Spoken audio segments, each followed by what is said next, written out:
October 6th, 2025 marked 25 years since doctors at Toronto's Princess Margaret Hospital diagnosed me with stage 4B Hodgkin's lymphoma. I was 29 years old. The cancer was very advanced, very aggressive, and had spread in ways they had never seen before.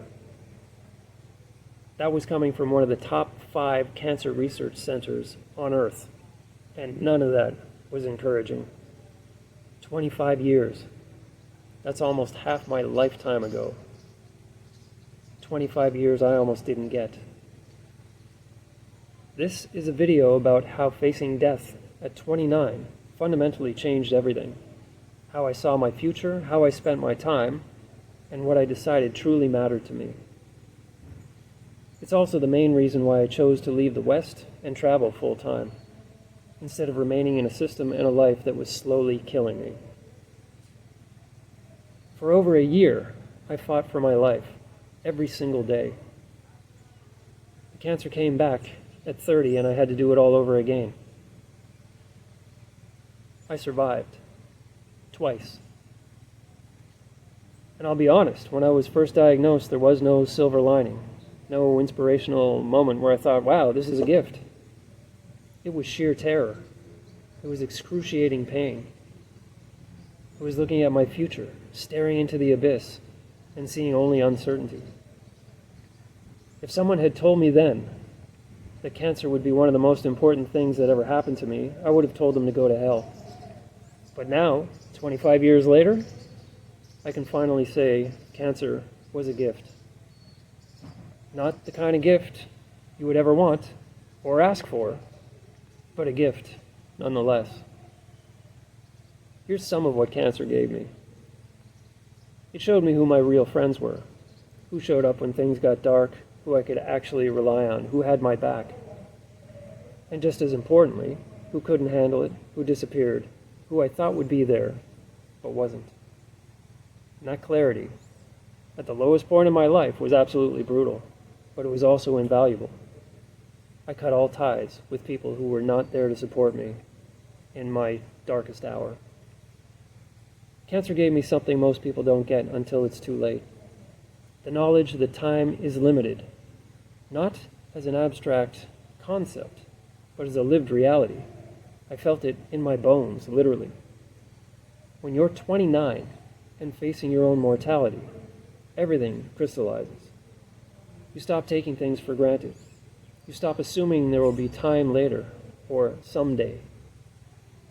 You realize, if I survive this, I'm never wasting a single day, and there were no guarantees I would survive. And that realization changed everything. After I survived, both times, I started asking myself different questions.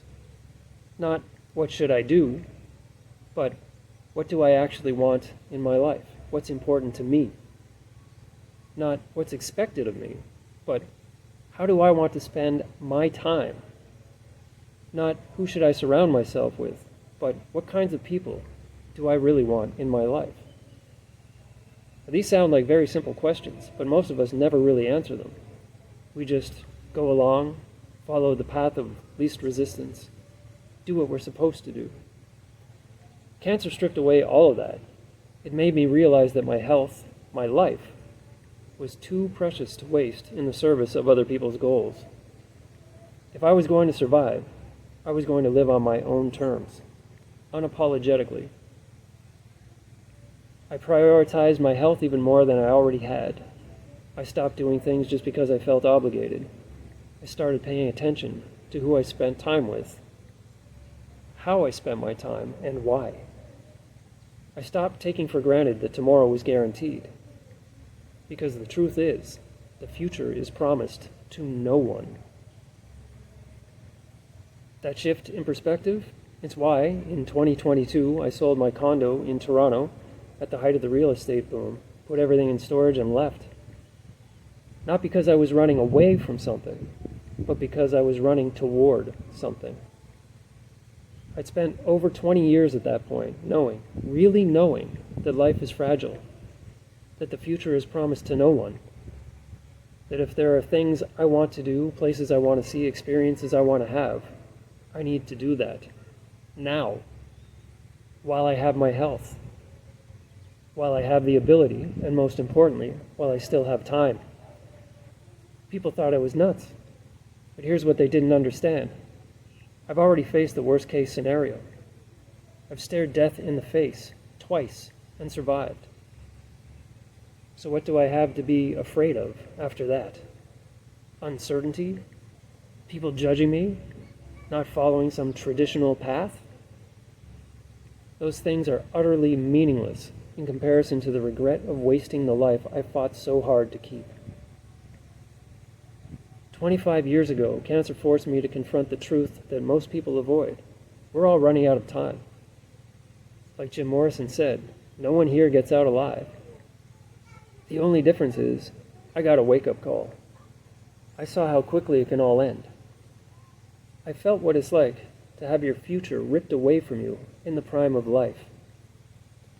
There's a character in Tolstoy's The Death of Ivan Ilyich who, lying on his deathbed, asks himself the most horrifying question imaginable. What if my entire life has been wrong?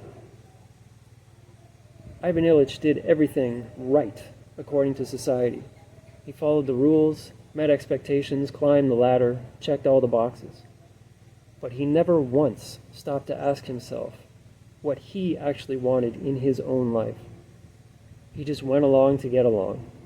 And at the end, facing death, he realizes he wasted his entire life living for everyone else's approval. I can't think of a worse way to die. When I survived cancer, I made a promise to myself.